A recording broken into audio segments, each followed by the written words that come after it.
তৃণমূলের গোষ্ঠীদ্বন্দ্বে ফের উত্তপ্ত বেলেঘাটা। গ্রেফতার এক তৃণমূল কর্মীকে না পেয়ে তার ভাইকে ছুরির কোপ মারা হয়। একেবারে প্রকাশ্যে বেলেঘাটায় রাসমণি বাজারে হামলার ঘটনা ঘটে।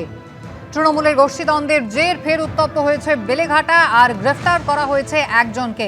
তৃণমূল কর্মীকে না পেয়ে তার ভাইকে ছুরির কোপ মারে এক ব্যক্তি এবং প্রকাশ্যে বেলেঘাটার রাসমণি বাজারেই হামলার ঘটনা ঘটে।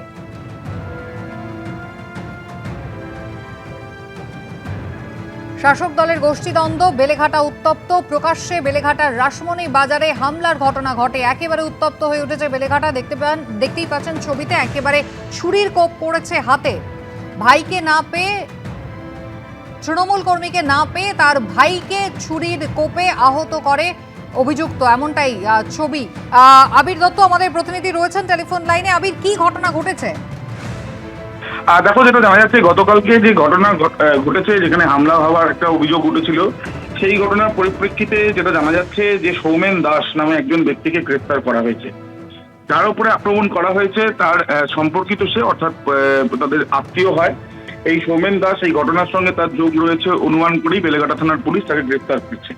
এবং এই যে ঘটনা, যেটা প্রাথমিকভাবে অনুমান করছেন তদন্তকারীরা, যে পারিবারিক কিছু পুরনো কিছু সম্পর্কজনিত কিছু সমস্যা, সেই সমস্যার জেরে বিবাদ ছিল এবং তার জেরেই এই ঘটনা ঘটতে পারে বলে তাদের অনুমান।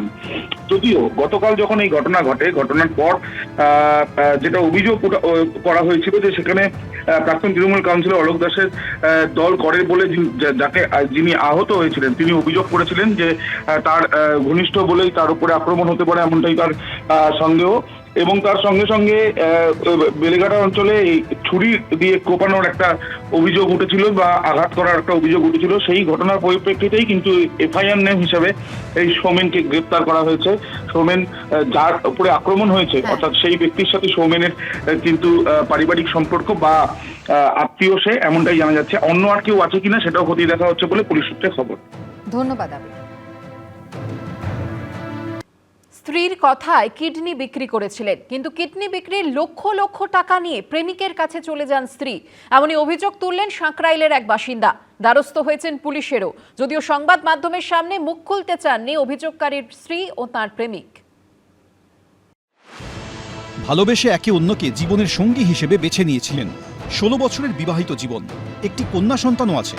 কিন্তু বিয়ের এত বছর পরও স্ত্রীর বিরুদ্ধে ভয়ঙ্কর চাঞ্চল্যকর বিশ্বাসঘাতকতার অভিযোগ তুললেন হাওড়ার সাঁকরাইলের বাসিন্দা পিন্টু বেজ।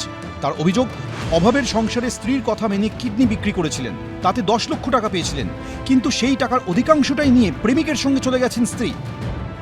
2 মাস 2 এক 3 এক এরকম টাইম লাগছে বলে খালি বলছি কবে হবে খালি তাড়া দিত। কি কবে হবে, মানে অপারেশনটা কবে হবে। আমাকে 1-2 মাস অপারেশন, আমাকে বলে 3 মাস বেডে থাকবে, মানে রেস্ট থাকবে, পুরো রেস্ট, কোথাও বেরোবে না, কোথাও কিছু করবে না। তা উনি আমাকে না বলে এরকম বাজার করতে নাম করে চলে এসে। আচ্ছা, ব্যাপারটা হচ্ছে যে আপনাকে অপারেশন করে কত টাকা পেয়েছিলেন? 10 লাখ টাকা। 10 লাখ টাকা কিডনি করেছেন। কি বলেছিল, কিডনিটা কেন বলেছিল যে জায়গা তো আমাদের নেই, ঘর বাড়িটা করবো আর মেয়ের বিয়ের জন্য গয়না করে রাখবো, এই বলে আমাকে ডোনেট করেছে। কিছু রেখে ওর জিনিসপত্র, টাকা পয়সা, ক্যাশ সব নিয়ে চলে এসেছে। সাঁকরাইলের এই ব্যক্তির দাবি, গত 22শে ডিসেম্বর স্ত্রী সুপর্ণা বেজ তাকে ছেড়ে চলে যান। খোঁজখবর করে জানতে পারেন উত্তর 24 পরগনার ব্যারাকপুরে প্রেমিকের বাড়িতে উঠেছেন তিনি। এরপর ব্যারাকপুর পুলিশ কমিশনারেটে অভিযোগ জানান স্বামী। দিন কয়েক আগে একটি স্বেচ্ছাসেবী সংস্থার সদস্যকে নিয়ে সুভাষ কলোনিতে যান পিন্টু বেজ ও তার মা বাবা।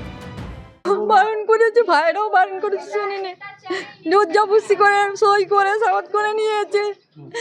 আমি এই ছেলেকে দেখতে পারি, তবু যা করে করি দেখি ওই নাতনিকে আর এই ছেলেকে, আর কি বলবো দুঃখের কথা। ওই মেয়েকে রেখে চলে এসছে। ওই মেয়ে তো কি কান্না কাঁদছে, মেয়ে থাকতে চাচ্ছে না।